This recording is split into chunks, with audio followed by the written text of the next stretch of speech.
ప్రియులారా, మన ధ్యాన భాగం 1 కొరింథీ పత్రిక 11వ అధ్యాయం 17వ వచనం నుండి 34వ వచనం వరకు ప్రభురాత్రి భోజన సంస్కారాన్ని గురించి ప్రస్తావించబడింది. పౌలంటున్నాడు, మీకు ఈ ఆజ్ఞను ఇస్తూ మిమ్మల్ని మెచ్చుకోను. మీరు కూడి రావడము ఎక్కువ కీడుకే కాని ఎక్కువ మేలుకు కాదు. మొదటి సంగతి ఏమనగా, మీరు సంఘమందు కూడి ఉన్నప్పుడు మీలో కక్షలు కలవని వింటున్నాను. కొంత మట్టుకు ఇది నిజమే అని నమ్ముతున్నాను. మీలో యోగ్యులైన వారెవరో కనపడేటట్లు మీలో భిన్నాభిప్రాయాలు ఉండక తప్పదు.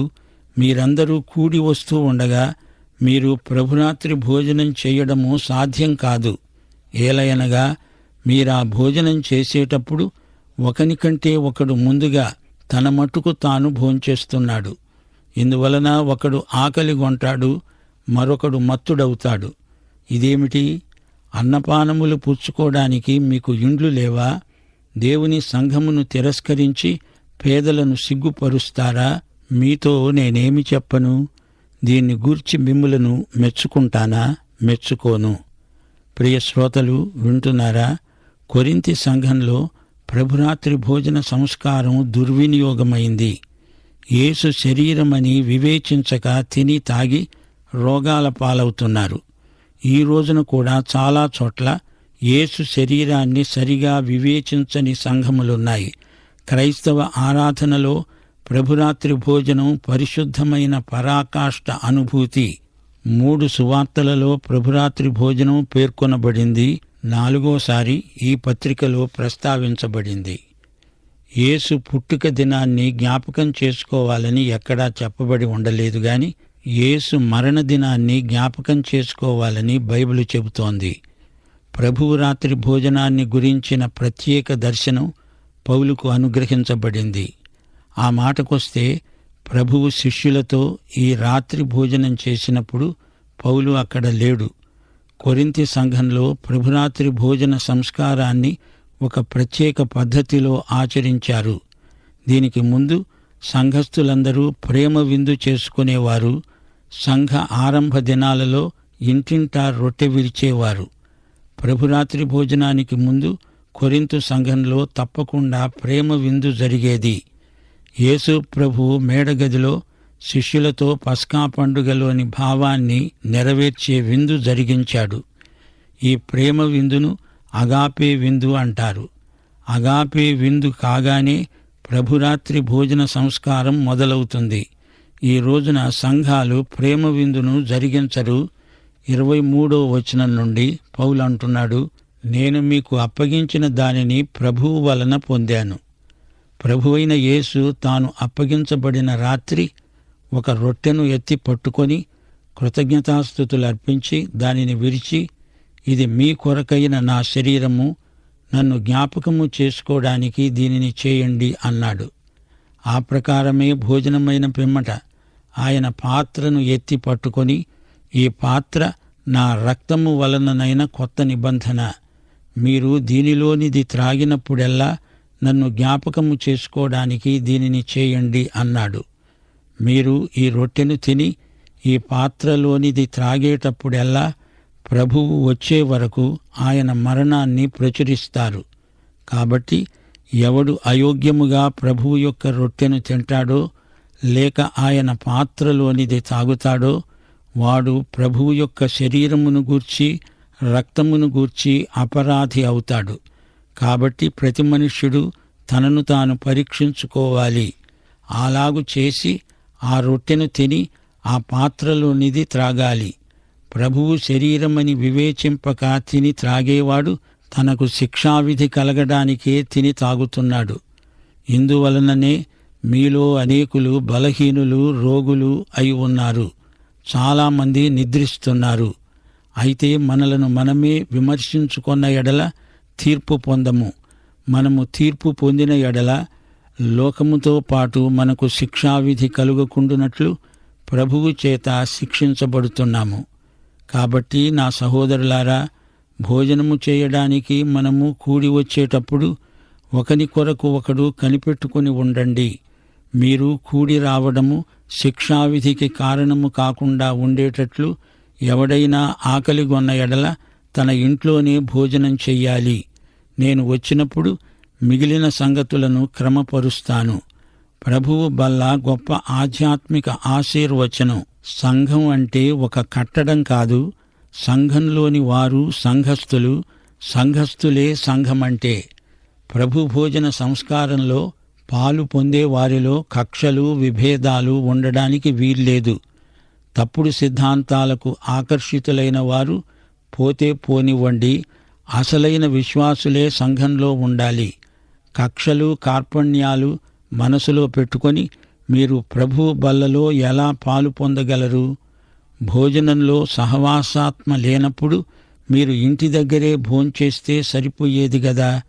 ప్రేమ విందు అని పెట్టుకున్నారు, కాని ఎవరి భోజనం వారే తెచ్చుకొని తింటున్నారు.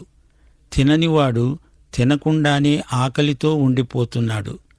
అలాంటి మీరు ప్రభువు బల్ల వద్ద చేరి ఆయన మరణాన్ని ఎలా స్ఫురణకు తెచ్చుకోగలుగుతారు? ఈ విషయంలో మిమ్మల్ని నేనెలా మెచ్చుకోగలను చెప్పండి? ప్రభువు బల్ల సంస్కారాన్ని గురించిన సత్యాలను ప్రభువు పౌలుకు ప్రత్యేకంగా బయలుపరిచాడు. ప్రభువు అప్పగించబడిన రాత్రి తన శిష్యులతో పస్కా భోజనానికి కూర్చున్నాడు. ఆయన రొట్టె తీసుకొని కృతజ్ఞతాస్తుతులర్పించి విరిచి శిష్యులకిచ్చి, తినండి, ఇది నా శరీరానికి సంకేతం, జ్ఞాపకార్థమైనది అన్నాడు. ప్రభువు ఇది చేసినప్పుడు పౌలు అక్కడ వారి మధ్య లేడు గాని ఇది ఆయనకు ప్రత్యక్షపరచబడింది. యేసు సిలువ వేయబడబోతూ తన దేవునికి కృతజ్ఞతలు చెప్పాడు. యేసు శరీరం మన ఆత్మలకు రొట్టె అయింది. విరువబడిన రొట్టె పంచిపెట్టబడింది. అది సహవాసం. ఎవరికి వారే అనే కొరింథీ పద్ధతి కాదిది. పాత్ర కొత్త నిబంధనకు సూచన. పాత్రలోనిది ద్రాక్ష పండ్ల రసం. రొట్టె పొంగనిది, ద్రాక్షరసం కూడా పొంగనిది. పస్కా అంటే పొంగని పులవని రొట్టెల పండగ. ప్రభువు దీనిని పాత్ర అంటున్నాడు. శరీరమనే పాత్రలో రక్తం ఉంది. యేసు రక్తం వలన మనకు పాపక్షమాపణ అనగా విమోచన ప్రాప్తించింది. యేసు రక్తం మన పాప రుణం తీర్చింది. ఇది నిబంధన పాత్ర. ఈ పాత్రలో నూతన నిబంధన రక్తం ఉంది. ఇది జ్ఞాపకాల బల్ల. యేసు శిలువ మరణాన్ని జ్ఞాపకం చేస్తుంది. ఆయన ఈ రోజున సజీవుడు. ఆయన తిరిగి వస్తాడు. అంతవరకు ఈ సంస్కారాన్ని మనం జరిగిస్తూనే ఉంటాము. రొట్టె, ద్రాక్షరసం అనే ఈ రెండు దినుసులు యేసుకు జ్ఞాపకార్థ స్తూపం. ఆయన మరణాన్ని జ్ఞాపకం చేస్తాయి. స్మృతి చిహ్నాలు. నీవు నేను ఆయన మరణానికి బాధ్యులం. యేసు శరీరమని వివేచించి తిని త్రాగండి. యేసు శరీరాన్ని వివేచనాత్మకంగా తినాలి. వివేచన అంటే ఏమిటి? ఈ రొట్టె, ద్రాక్షరసం మనం ప్రార్థన చేయగానే యేసు శరీరంగా, రక్తంగా మారతాయా? ఈ భావన వివేచనారహితమైనది. సరే, ఈ రొట్టె యేసు శరీరం కాదుగాని దానికి బదులు దీన్ని వాడుతున్నాము. ఈ రొట్టె ఆయన శరీరాన్ని మనకు అందిస్తుంది. ఈ రొట్టె ద్వారా ఆయన శరీరం మనకు వస్తుంది అంటే ఇది కూడా వివేచనారహితమే. ఈ రొట్టె, ఈ ద్రాక్షరసం కేవలం సంకేతమాత్రమైనవి. ద్రాక్షరసం కూడా ఒక సంకేతమే అంటే అది కూడా వివేచనారహితమే. అసలు సత్యమేమిటి? యేసు శరీరాన్ని, రక్తాన్ని వివేచించాలంటే అది ఎలాగా? లూకాసు వార్త 24వ అధ్యాయం ఈ ప్రశ్నకు జవాబు చెప్తుంది. ఎమ్మాయు మార్గంలో యేసు 2 శిష్యులతో కలిసి నడిచాడు. వారు యేసు శిలువ వేతను స్వయంగా చూచిన వారు. వారు యేసును గుర్తుపట్టలేదు. యేసు మరణాన్ని వారు జ్ఞాపకం చేసుకుని దుఃఖిస్తూ ఉంటే పునరుత్థానుడైన యేసు అన్నాడు, మందమతులారా, ప్రవక్తల లేఖనాలను గ్రహించలేరా? ఆ రాత్రి భోజనానికి యేసు వారి ఇంట్లో ఆగాడు. వారితో ఆయన భోంచేశాడు. శ్రోతలు గమనించండి, యేసు పునరుత్థానుడైన తరువాత ఈ 2 శిష్యులతో భోంచేశాడు. రొట్టె విరిచాడు.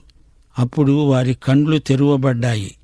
అంతటా వారు చెప్పుకున్నారు, ఆయన మనతో మాట్లాడుతూ ఉంటే ఆ మాటలు మనలో మండుతూ ఉండలేదా? ఆయనే యేసు. ప్రభురాత్రి భోజనంలో యేసు మనతో ఉన్నాడు. ఆత్మనేత్రాలతో చూడండి.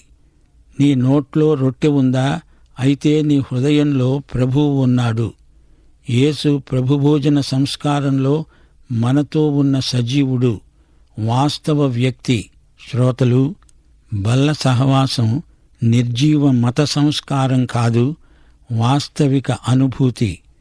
ప్రభువు బల్లను వివేచించక తిని త్రాగేవారు రోగులు, బలహీనులు, మృతులు అవుతారు అనే హెచ్చరికను గమనించండి.